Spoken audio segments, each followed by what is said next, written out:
ចាវល់ត្រឡប់មកវិញហើយនៅក្នុងនេតិ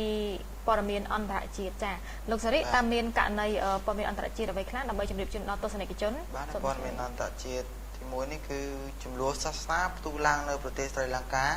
បណ្ដាលឲ្យព្រះសង្ឃរងរបួសធ្ងន់ធ្ងរហេតុការណ៍ផ្ទុះហិង្សាដោយសារចំនួនសាសនានៅស្រីលង្កាមិនទាន់ត្រូវបានបញ្ចប់បើទោះបីជារដ្ឋាភិបាលស្រីលង្កាបានប្រកាសច្បាប់បំរាមគោចរនៅតំបន់វិវាទក៏ដោយ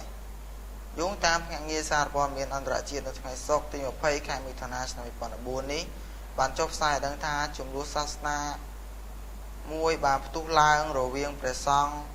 ព្រះពុទ្ធសាសនានិងក្រុមមូស្លីមសាសនាអ៊ីស្លាមនៅតំបន់អាល់ថាកាម៉ាប្រទេសស្រីលង្កាជាហេតុធ្វើឲ្យអាជ្ញាធរប្រកាសប្រើច្បាប់បំរាមគោចរនៅតំបន់វិវាទព្រមទាំងមានដាក់ពង្រាយកងកម្លាំងប្រដាប់អាវុធដើម្បីការពារសន្តិសុខនិង